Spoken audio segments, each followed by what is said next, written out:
This is the World Financial Report podcast. My name is Randy Marshall. Joining us is our financial and diamond expert, Harold Siegel. We're taping on January 31st, 2019. Our time is 8:10 Mountain. It is Super Bowl weekend. Harold's team is in. We'll talk about that a little later, but we're super excited for the Super Bowl and Harold. U.S. dollar this morning, 95.33. Canadian dollar, 76.02. The pound at 131. Euro, 114. Gold, 13.2350. Silver, 16.13. Gold-silver ratio has come down from 84 to 82. Platinum, 821. Palladium, there's about a $40 difference between gold and palladium right now. Palladium, 13.63. WTI, 54.77. Brent, 62.13. Nat gas, 2.88. Bitcoin and US 34.08, Bitcoin Canadian 44.82. The Dow is at 24,851, S&P 26.81, Nasdaq 72.15, the TSX 15,484. The big news this week: the Federal Reserve in the United States kept interest rates where they were. Bulls are cheering after Federal Reserve Chair Jerome Powell signaled the bank is finished raising rates for now. U.S. stocks are set for their biggest January rally in 3 decades, with European markets in line for their biggest monthly gain since October 2015. Interest rate futures are showing few signs of another hike in 2019 and have raised the chances of a cut in 2020. Goldman Sachs Group, their economists see just a 25% chance of a rate rise in the second quarter, down from 55% previously. But Harold, it looks like at this point, even though we were told about 6 months ago that there would be many rate increases in 2019, it's not going to be happening. That says to me, they're seeing numbers that are telling them the economy isn't quite what everyone thinks it is in the United States. It is crazy that they would stop raising interest rates, but I'm wondering if it has something to do with the fact that Trump was so upset that they were raising the rates. So, I mean, if they look at the bigger picture, obviously raising rates at a time when there's a $20 trillion debt, is a costly situation. So, at this point, gold is responding to the fact that there's not going to be another interest rate hike because raising interest rates strengthens the U.S. dollar. And what makes gold stronger is a weaker U.S. dollar. So at this point, if they're not going to raise interest rates over the short term, that's a good sign for gold. Now, again, we've been in this situation before. 1,300 is more of a psychological barrier. It's 1,380. That's the important number for gold. So 2 closes above 1,380 would signal that the market's going to go higher. And that's very, very important. Don't forget the last time we got to 1,370, the market couldn't break 1380 and then broke back down. So those numbers are very, very important if you're a technical trader, and if you're looking to trade the markets in the futures market, those are numbers that you really have to watch. To me, the biggest situation right now, there's lots of them out there, but obviously a $20 trillion debt is something that I just don't see can be paid back. I mean, things are not good enough in the United States at this point that so much tax dollars are coming in that it's going to, offset this gigantic deficit. So I think we're going to be stuck with that for a long time. In fact, it's got to go higher because, Trump is spending, and not only does he want to build the wall, but he also wants to fix the infrastructure of the U.S., which is all the bridges and highways and, things like that. And you're talking absolute fortunes for that to happen. So, we'll have to see what happens with interest rates. That can change at any time. But for the time being, if interest rates are not going higher, then they're not concerned about inflation. And at this point here, we should see that the dollar should basically settle. The only way that I would see a big change in the dollar, and it could be for the negative, would be if something happens with Trump, if he got impeached, or that Mueller investigation with Russia, turned out to have some strength to it, and he got in trouble over that. Then I could basically see, the U.S. dollar falling off. But at this particular point, we saw the Dow go up on Wednesday over 400 points, which in actual fact, by them announcing that interest rates are not going to be going higher over the short term, you would have thought that the market would have gone up more than that, but still a 400-point day is a strong day for the Dow. So again, at this point, we'll see if gold has what it takes to break 1380. My gut feeling is there's not enough juice in the market at this point, not enough news that's going to push gold into this new bull market yet, unless something, strong happens from this point. Obviously, the fact that they're not going to raise interest rates is good for gold. But we'll have to see something stronger in order to see a couple closes above 1380. Jim Cramer came out this morning and said gold would be going to $1,500. Didn't give a reason why, but he is bullish on gold. Harold touched on the debt in the United States. Debt and deficit, a huge issue. In our free weekly newsletter, Chart of the Week, U.S. Treasury set to borrow $1 trillion for a second year to finance the debt. On 60 Minutes, they interviewed Howard Schultz. He started Starbucks. He said the $21 trillion national debt, and actually it's very close to 22, is the greatest threat domestically to the United States. He may run as an independent for president of the United States. A lot of people have come out on the Democratic side and said, whoa, wait a minute, you used to be a Democrat, don't run, it will hand things over to Trump. There are a lot of people coming forward to run for president of the United States against Donald Trump on the Democratic side, and possibly somebody, Howard Schultz, as a independent. One of the things we did not touch on off the top was, Harold, the government shutdown did finally end, although it could go back in place. They only had a short-term agreement until the middle of February. It did end up costing the world's biggest economy just about $3 billion, according to the Congressional Budget Office. They said it's very hard to measure exactly how much money it did cost. If they lost $3 billion in the month or so that the government was shut down, that was half the money he was looking for. So, if he does shut it down again, and he will, there is no doubt about it, that if a deal isn't struck, he will shut the government down again. He's just that type of person. So they better take him seriously because he will do it. So, 800,000 people out of work, a lot of, when you've got that type of situation going on and the government is not running correctly, it's just a horrible situation. It's very stressful for all the people that are out of work. The fact is a lot of things don't get done. If you have to reach certain government agencies like the IRS, for example, you couldn't reach them for over a month.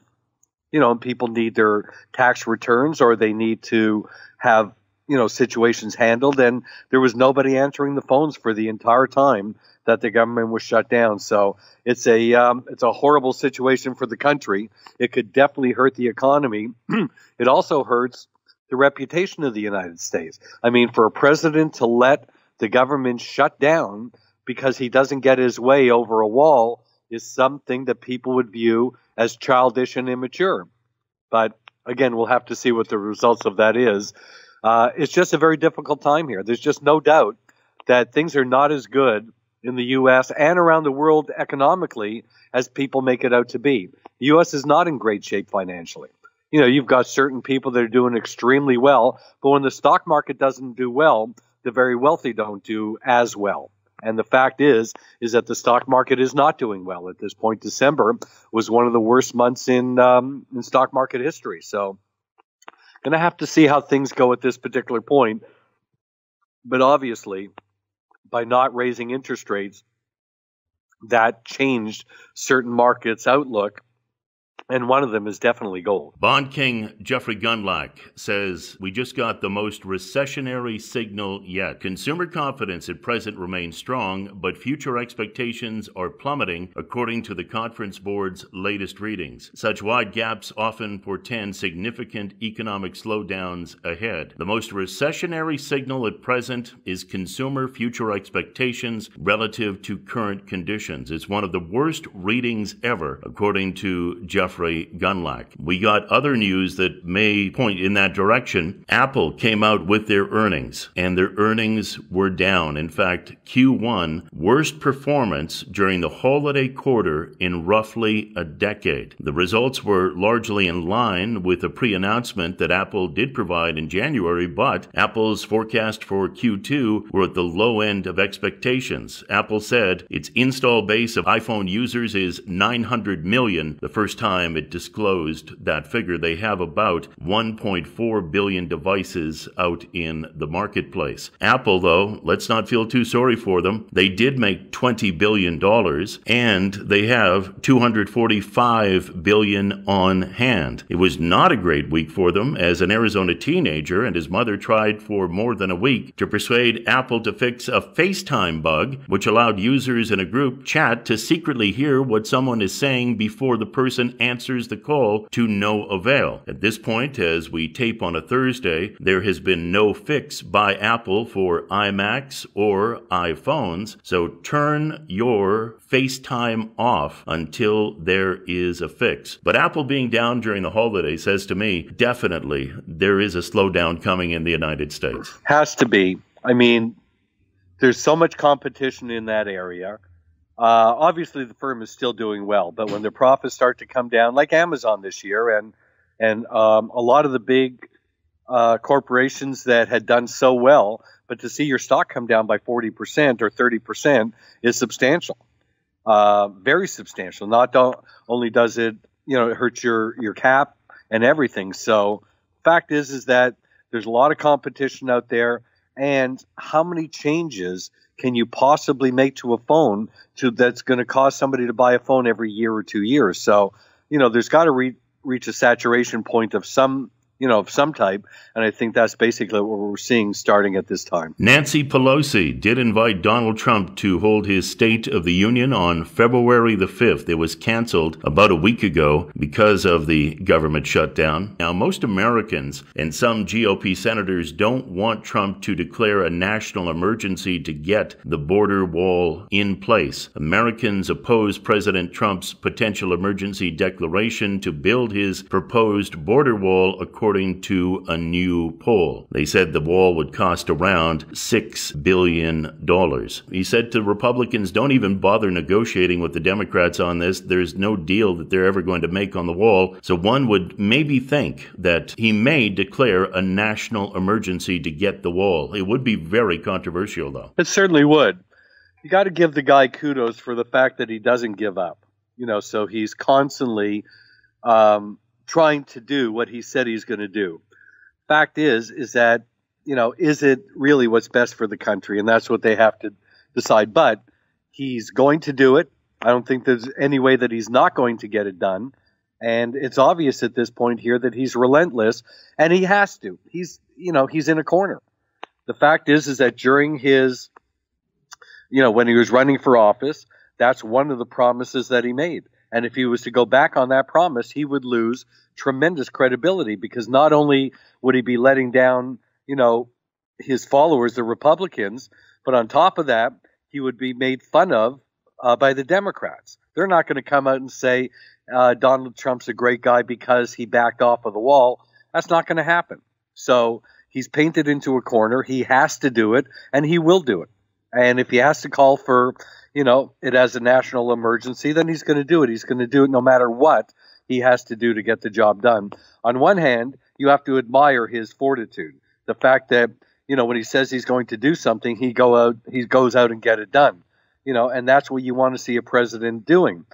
Unfortunately, there's, so much that goes along with it that makes it more difficult to accept. But the fact is that I don't see any way that wall is not going to be built. Connect with Harold at rarecoloreddiamonds.com. That's his website, rarecoloreddiamonds.com. Get the companion to the podcast, our free weekly newsletter. You can read the stories that we're talking about on the podcast. A lot of geopolitical news this week. Iran general says Tehran aims to wipe Israel off the global political map. So here we go again. Iran and Israel going at each other. It would mean a very serious war if anything did happen. The director of national intelligence briefed U.S. senators Tuesday on many rising threats to the U.S.-led global order. The intelligence community concluded the U.S.'s foremost threats are election interference, cyber attacks, and espionage. Other threats include North Korea's stalled denuclearization and the potential resurgence of ISIS. And that directly contradicted U.S. President Trump Trump in public statements, and he was not happy about it. He went after the intelligence community. China just tested the world's most powerful naval gun, and U.S. intelligence says it will be ready for warfare by 2025. American Navy vessels sailed through the disputed Taiwan Strait, the U.S.'s first known show of force in the area since November. The warship sailed through the strait on January 24th, and China, they were not happy. Private company is launching the largest fleet of satellites in human history. This was on 60 Minutes. They're photographing the Earth. It worries me somewhat that a private company can just go up there, Harold, and start taking pictures of anything and sell it. It really compromises our privacy on some level. Yes, it certainly does, and I'm shocked that that's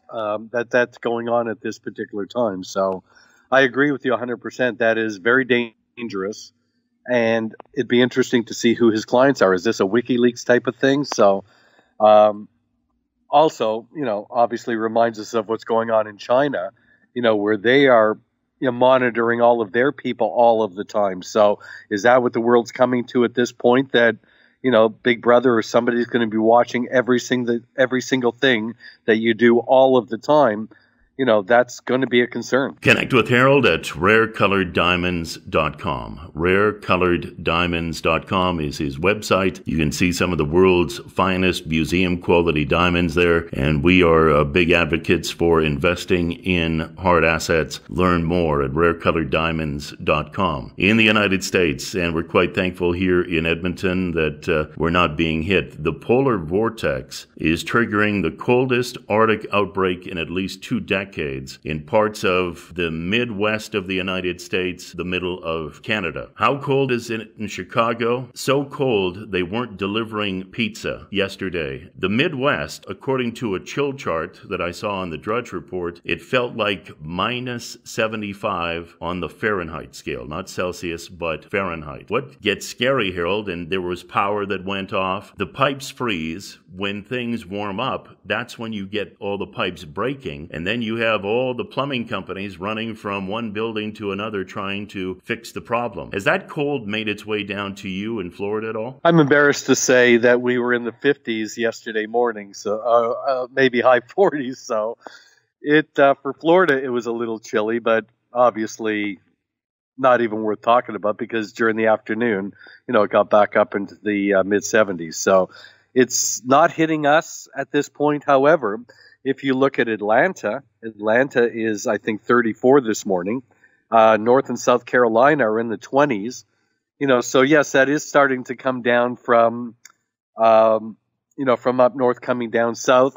But this weekend's supposed to be in the 80s, so it's really not going to be any major effect here at all. Good thing the Super Bowl being played in a dome stadium. You'd hate to have the weather be a real factor in the game. RareColoredDiamonds.com is Harold's website. News of the week on the diamond front. Moayad has just completed the crafting of a yellow, rough, yielding, an extraordinary polished 54.21 carat round, brilliant cut, fancy, vivid yellow. The largest ever graded to date by the GIA. The diamond was named the Moayad Dragon, as its color is reminiscent of the dragon's magical powers and fiery eye as per their official release. But this diamond is an absolute beauty. When we look back over the end of 2018, it was a very good year for hard assets. David Hockney, Portrait of an Artist, that sold for $90 million. You had the pink Legacy diamond selling for $50 million. Marie Antoinette's pearl sold for $36.1 million. Edward Hopper, a painting called Chop Suey, sold for $91.9 million. There were a couple of watches, Patek Philippe's, that sold for $3.9 million and $3.2 million. Also, a rare Ferrari 250 GTO sold for $48.4 million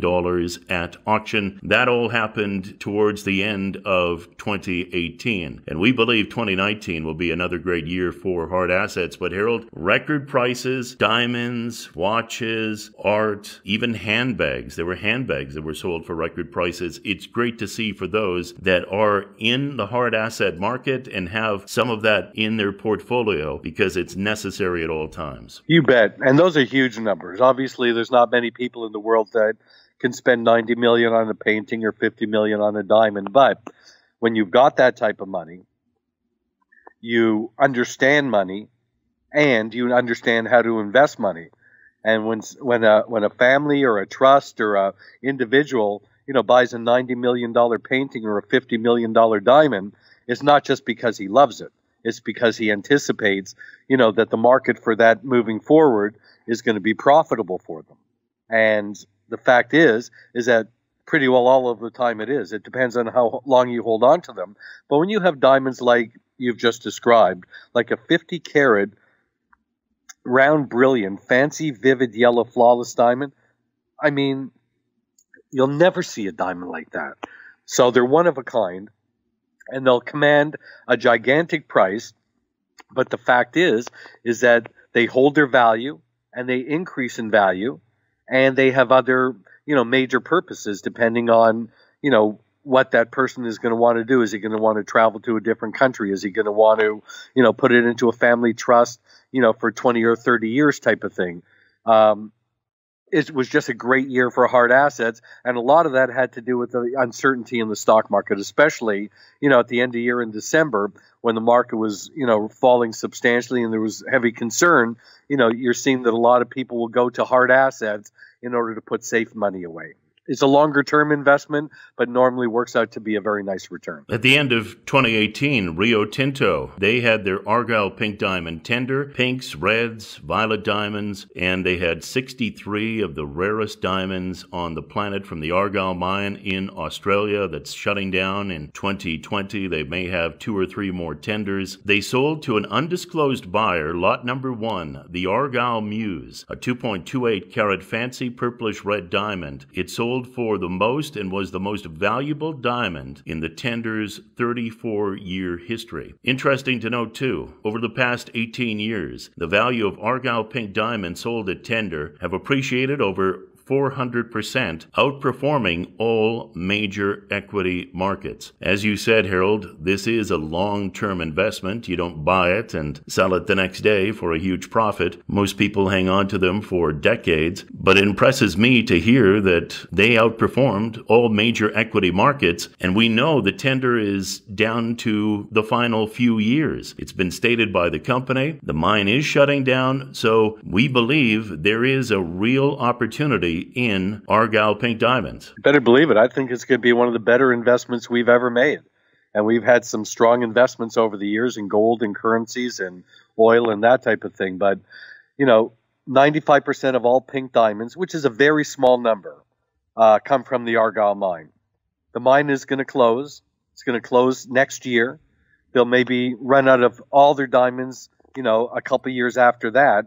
And then we believe that the price of our diamonds that we purchased, 5-10 years ago will increase substantially. They've already gone up, but the fact is that we anticipate that with the mine closed and no more pink diamonds and no mines coming online, even if they did find by some slim chance another mine that produces pink diamonds, it would take 5 to 10 years just to get that mine up and running. So I don't think we have any worries whatsoever about all of a sudden finding a vein or another supply of pink diamonds. It's just not going to happen. It's one of the rarest diamonds in the world. Nobody knows what, makes a diamond pink or red. And that's the mystery of the pink and red diamonds from the Argyle mine. We know the blue diamonds turn blue because of boron. We know the yellow and orange diamonds turn their colors because of nitrogen. And we know that uranium turns diamonds green, but nobody knows for certain why a diamond turns pink. And don't forget, there's just not one color of pink. There is like 7 or 8 different shades of pink, with vivid being the highest saturation of color, and consequently the most expensive of all those diamonds. So we're very excited, number one, that the news is coming out that the tender diamonds, which are the bigger diamonds, 0.5 carat to 2 carats, they've gone up 400% over the short term. But it's not unusual for these diamonds to go up 10, 15, 20% in a year the closer we get to the mine closing down. So we still have some diamonds available for sale, but most of the Argyle pinks, are sitting with my clients at this particular point in safety deposit boxes. And a lot of us bought pink diamonds when the U.S. and the Canadian dollars were even. Now, the American dollar is worth 30% more than the Canadian, And that just adds to the profitability because, when we do sell the diamonds, they'll be sold in US dollars. So I think it's just a very exciting situation. It was a new market idea to bring to clients, but hard assets have been a great investment for a long, long time now.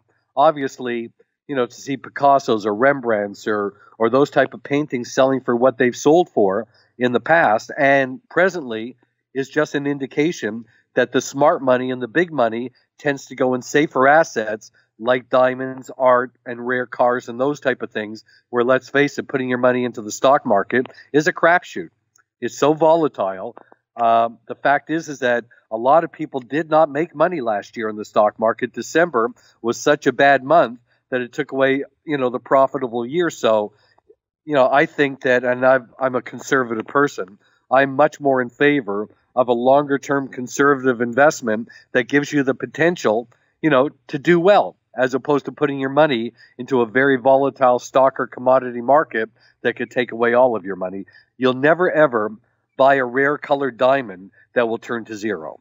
But you can certainly own a stock that could turn to zero. We saw that happen many times in 2008. Speak with Harold about rare colored diamonds. Rarecoloreddiamonds.com is his website. We're at the end of the podcast. A couple of fun notes. David Johnson, 56-year-old trucker from Brooklyn, starting a new life after winning New York's Powerball. He won $298.3 million. He won't be trucking anymore. Also, there was a story on 60 Minutes, and it was unbelievable. We have it in the newsletter. There was a husband and wife.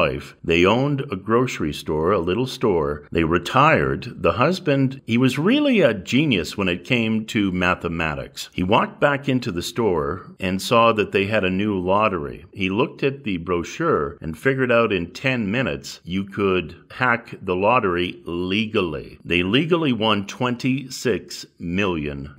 Jerry Selby and his wife Marge won $26 million just by being math whizzes, and you've got to love that. And finally, the Rams topped the Patriots. According to Madden NFL 19 simulation, Los Angeles Rams are slight underdogs against the New England Patriots on Sunday's Super Bowl, but EA Sports begs to differ. In the video game maker simulation, the Rams defeat the Patriots 30-27. Aaron Donald from LA is named the most valuable player. Tom Brady and the Patriots led at halftime 17-3, but end up losing in the end. EA Sports ran the simulation last year and said Philadelphia would lose to the Patriots. That did not happen. They have been right 10 out of 15 times. In fact, they even got the score right when the Patriots beat the Seattle Seahawks. Consensus seems to be the Patriots. Everyone I talk to says the Patriots are going to win. The legends, Belichick and Brady, up against the young guns, McVay and Goff. It is going to be one heck of a game. I know you are super excited. I certainly am. I'm a huge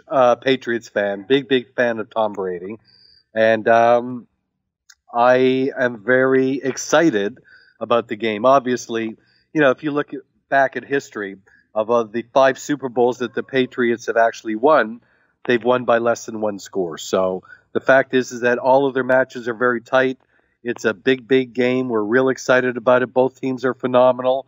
I'm pulling for my team, but again, I'm sure it's going to be a great game, and I'm really looking forward to it. So am I, and we wish your Patriots all the best. Los Angeles and the Patriots, aggressive teams that pull out all the stops with crazy plays, gadget plays. I can't wait for the game in Atlanta on Sunday afternoon, our time here in Alberta, 4:30. That's 6:30 Eastern time. All the best and good luck to your Patriots, Harold. I think they will win. That's my prediction. I made it last week, and I stick with that prediction. I think it will, as you said, be a very close game. But your heart and your nerves may take a little bit of a run during the game. It's going to be tense, though. It is. I don't. I just lock myself into the room and watch it. Nobody comes over.